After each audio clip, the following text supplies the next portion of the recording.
pesta untuk para tamu undangan yang paling penting, dan kemudian mereka akan menyajikan yang kurang baik. Ketika Yesus mengadakan mujizat ini, mari kita perhatikan bersama bahwa Yesus mengubah sekitar 150 galon air atau sekitar 560-an liter air jadi anggur secara langsung, sehingga kita perlu menyadari siapakah dia itu sebenarnya. Ketika hal tersebut terjadi, pemimpin pesta itu terkejut dengan apa yang terjadi dan memberikan ucapan selamat kepada mempelai laki-laki karena ia menyiapkan anggur yang bagus sampai kepada akhirnya. Dalam firman Tuhan selanjutnya, kita akan melihat bahwa akan ada tanda-tanda mujizat lainnya yang diadakan oleh Yesus. Dan sebagaimana kita ketahui bahwa kitab Yohanes merupakan kitab yang penuh dengan tanda mujizat, dan yang terjadi di Kana di Galilea ini merupakan yang pertama kali yang dilakukan oleh Yesus. Jadi ada sesuatu yang sangat penting yang perlu kita amati di sini. Mujizat yang diadakan oleh Yesus ini bukan sekedar pernyataan dari kuasanya, namun ini semua menunjukkan siapakah dia yang sesungguhnya. Kita bisa mengerti ini bahwa ia adalah Tuhan yang menyatakan kemuliaannya sebagai Sang Anak Allah dengan menjelma menjadi manusia. Namun bersamaan dengan ini, ada suatu simbolis di balik mujizat yang dibuatnya ini. Karena tempayan dalam adat istiadat umat Yahudi merupakan tempat untuk pembasuhan. Dengan demikian, melalui hal ini, Yesus sedang mencoba untuk berkata bahwa segala sesuatu yang berkaitan dengan perjanjian lama kini diganti dengan sesuatu yang baru. Dan dalam kasus ini adalah anggur, yaitu anggur yang memberikan sukacita. Perjanjian baru yang dibuat oleh Yesus melalui penumpahan darahnya sendiri. Jadi mujizat ini juga memiliki kaitan dengan pengorbanannya. Dan jika kita berbicara mengenai anggur dan juga pesta, mari kita berbicara sedikit mengenai pasal 2 ini. Karena dalam Injil Yohanes pasal 2 ini, kita akan berbicara mengenai bait Allah dan mengenai uang. Alkitab berkata, sesudah itu Yesus pergi ke Kapernaum bersama-sama dengan ibunya dan saudara-saudaranya dan murid-muridnya. Dan mereka tinggal di situ hanya beberapa hari saja. Ketika hari raya Paskah orang Yahudi sudah dekat, Yesus berangkat ke Yerusalem. Dalam bait suci didapatinya pedagang-pedagang lembu, kambing domba dan merpati, dan penukar-penukar uang duduk di situ. Ia membuat cambuk dari tali lalu mengusir mereka semua dari bait suci dengan semua kambing domba dan lembu mereka. Uang penukar-penukar dihamburkannya ke tanah dan meja-meja mereka dibalikannya. Pada pedagang-pedagang merpati ia berkata, ambil semuanya ini dari sini, jangan kamu membuat rumah Bapakku menjadi tempat berjualan. Wow, luar biasa saudara. Di bait Allah, tempat di mana orang-orang berdatangan dari berbagai tempat, khususnya pada waktu perayaan Paskah.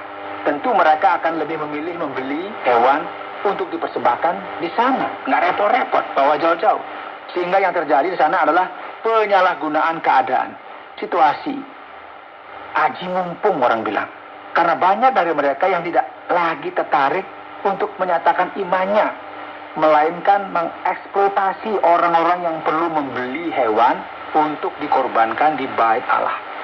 Inilah mengapa Yesus begitu marah dan bertindak sedemikian kerasnya dan berkata bahwa mereka tidak bisa mengubah rumah Allah menjadi pasar. Murid-muridnya pun kemudian ingat dengan firman Tuhan yang berkata, cinta untuk rumahmu menghanguskan aku. Saudara, ini bisa dibaca dalam Mazmur pasal 69. Mereka bukannya memahami maksud Yesus melakukan hal ini. Sebaliknya saudara, para pemimpin agama mempertanyakan apa yang Yesus lakukan. Seperti kita baca dalam ayat 18, tanda apakah yang dapat engkau tunjukkan kepada kami bahwa engkau berhak bertindak demikian? Jadi sebenarnya dengan kata lain mereka berkata kepada Yesus, kamu ini siapa?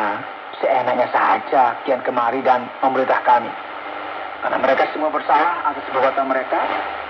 Jadi Yesus memberikan fokus kepada apa yang akan terjadi dalam perjanjian baru yang akan menggantikan yang lama. Dengan berkata, rombaklah bait Allah ini, dan dalam 3 hari aku akan mendirikannya. Orang Yahudi yang ada di sana pun merasa sangat heran ketika mendengarkan hal ini. 46 tahun orang mendirikan bait Allah ini, dan engkau mau membangunnya dalam 3 hari? Ini aneh sekali. Tetapi yang dimaksudkannya dengan bait Allah ialah tubuhnya sendiri. Kemudian sesudah ia bangkit dari antara orang mati, barulah teringat oleh murid-muridnya bahwa hal itu telah dikatakannya. Dan mereka pun percaya akan kitab suci dan akan perkataan yang telah diucapkan Yesus. Dan sementara ia di Yerusalem selama hari raya Paskah, banyak orang percaya dalam namanya, karena mereka telah melihat tanda-tanda yang diadakannya.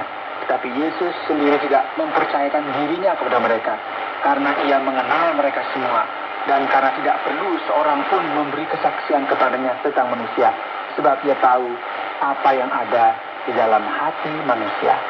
Pendengar terkasih, pasal 2 dari Injil Yohanes ini berbicara tentang anggur, pesta dan uang, yang merupakan hal-hal yang menjadi bagian dalam kehidupan seseorang setiap harinya. Hal-hal ini menimbulkan kebingungan dan masalah yang mengakibatkan rasa malu dan kehancuran umat manusia karena ketertarikan kita terhadap hal-hal ini. Dan pada pasal 2 ini, kita dapat melihat bagaimana semua ini menunjukkan dengan jelas sekali bahwa Yesus adalah Sang Anak Allah yang kita harus percayai. Anda sedang mendengarkan Jalan 66 dalam rangkaian kisah Injil Yohanes pasal yang kedua yang telah dijelaskan oleh Pak Yohanes dengan topik anggur, pesta, dan uang. Jadi pendengar, setelah kita bersama-sama mendapatkan pemaparan dari Pak Yohanes mengenai pasal yang kedua kitab Yohanes, maka tibalah waktunya bagi kita untuk mengadakan tanya jawab. Dan ini merupakan rangkaian pembelajaran serta banyak lagi pelajaran yang akan kita pelajari bersama. Pak Yohanes, anggur yang dimaksudkan di sini apakah merupakan anggur yang beralkohol atau jus anggur? Bagaimana ini Pak Yohanes? Pak Oti, ada banyak orang yang memiliki pertanyaan yang sama. Kita perlu memperjelas hal ini karena anggur yang Yesus buat di Kana di Galilea merupakan anggur yang beralkohol pada umumnya, sebagaimana kita kenal dengan wine pada masa kini. Tentu pada zaman itu pembuatan anggurnya lebih sederhana daripada zaman sekarang, dan anggur pada zaman dulu tidak mengandung begitu banyak alkohol sebagaimana yang kita miliki hari-hari ini, apalagi jenis alkohol yang disuling. Anggur pada zaman itu merupakan anggur yang lebih lembut, khususnya karena dalam tradisi Yahudi mereka biasa meminum anggur dengan dicampurkan ke dalam air. Jadi berbeda sekali dengan kita hari-hari ini, ketika misalnya orang minum anggur atau wine, tidak sama dengan pada masa dulu. Kita juga perlu mengetahui bahwa pada masa itu tidak ada sesuatu layaknya kulkas. Jadi tidak bisa menyimpan jus anggur.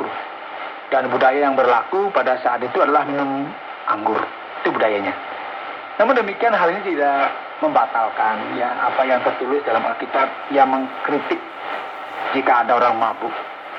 Dan kita tidak bisa mengubah isi Alkitab hanya demi alasan ini. Segala sesuatu yang Yesus lakukan ini tidak bermaksud untuk meniadakan fakta yang tertulis dalam Alkitab. Semua hal ini jelas sekali mengindikasikan bahwa Yesus benar-benar telah mengubah air menjadi anggur. Nah, dalam tradisi orang Yahudi, anggur merupakan lambang sukacita dan kebahagiaan. Nah, itu yang perlu kita pahami. Sekarang mari kita coba melihat pada ayat yang keempat pada pasal 2 ini. Sepertinya di sini Yesus memperlakukan ibunya dengan kasar. Mengapa Yesus melakukan hal tersebut, Pak Yohanes? Wah, hal ini perlu dipahami dengan jelas, Pak Oti. Ya, pendengar nggak salah paham begitu ya. Pertama-tama ada orang yang tidak begitu menghargai Maria.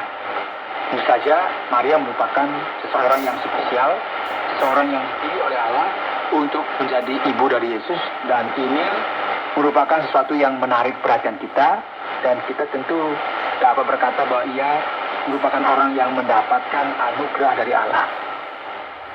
Dan di saat ada beberapa orang yang menganggap Maria tidak begitu penting, di sisi lain, ya, ada orang yang beranggapan bahwa Maria merupakan seseorang yang teramat sangat penting. Sampai-sampai melampaui batas yang dijelaskan di dalam Alkitab, yang terkadang secara tidak langsung mereka menganggap Maria setara dengan Yesus atau bahkan melebihi Yesus. Nah, di sini kita mendapatkan suatu konfirmasi. Meskipun Maria ini merupakan orang yang dikhususkan dan penting, dia tidak berada dalam satu posisi yang sama dengan Yesus. Dan Yesus bukannya tidak menghargai Maria, ibunya. Karena ini merupakan bagian yang khusus, yang sangat sulit untuk diterjemahkan. Pada dasarnya, ya, Yesus berkata, "Ibu, apa yang engkau kehendaki untuk aku perbuat dalam situasi yang seperti ini?" Ini jelas sekali bahwa meskipun Maria merupakan ibu dari Yesus, namun Maria tidak memiliki hak atas Yesus. Ia tidak berhak memerintah Yesus. Oleh sebab itu Maria diam dan menerima hal ini, lalu memberikan pesan kepada para pelayan tersebut untuk melakukan apa saja yang Yesus perintahkan. Yesus sangat tahu mengenai waktu yang telah ditetapkan Bapa bagi dia, yang menentukan apa misinya dan kapan waktunya. Jadi kita